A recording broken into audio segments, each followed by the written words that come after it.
Sa isa sa tira ay tamo.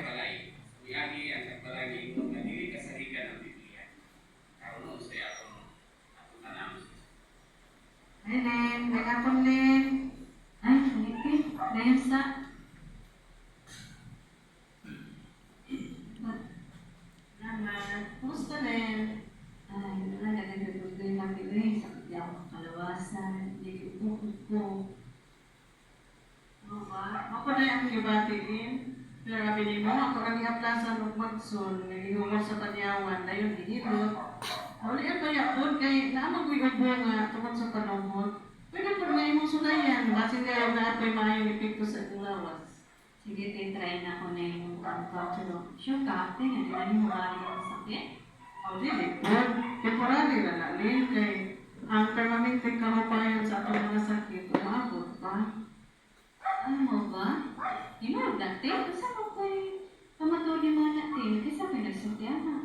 Ang Diyos mismo rin, may nagsultihan na. Ato pang 732 BCE.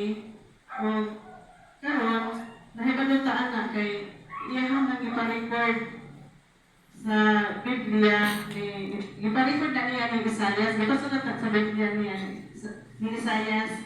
Nga mabasa na ito sa Biblia sa Isaias 33:24. Pwede mo yung panimo magbasa?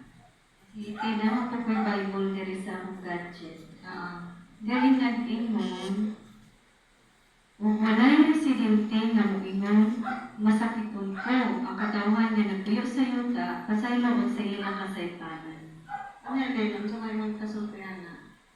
Kanino nagpanit din, pero tinagkani? Aron matulog ka, atong pamatanon si Apostol Pablo, kung tinuod ba nang giingon sa Diyos.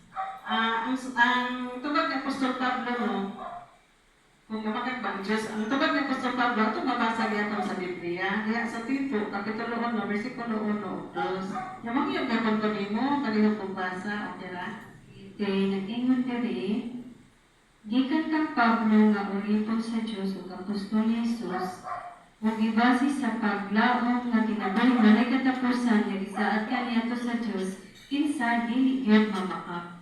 Tanawa, nag-ingon si Pablo nga ang Dios dili gyud mamakak. Anya nag-ingon pud siya nga gisaad ka na kaniadto pa. Basta to gyud na information din nga nag-ingon ang Dios nga mabot ang panahon nga dili na ta masakit. Pero karon pa kanahibalo kay karon kami mo nabasa sa Biblia. Anya din, sa ilang unahon na doon na may kaayuhan ang pagbasa o Biblia?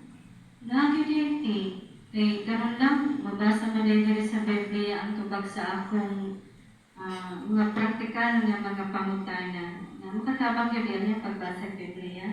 Sakto yun ka rin. Basta, malipay ko nga, mutabang nimo nga matubag pa, ubanin mo mga pangutanan gamit ang Biblia. O, aron nga dili ta mag-resolve doon sa unang tema nga atong hisgutan, magamit ang iya. Kini nga brochure din, mo di atong gamiton.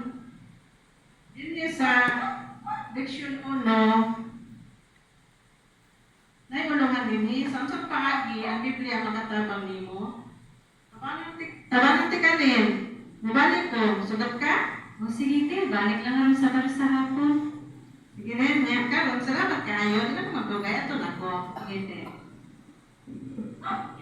salamat sa saling mo, Sister Alin, sa inyong pahin.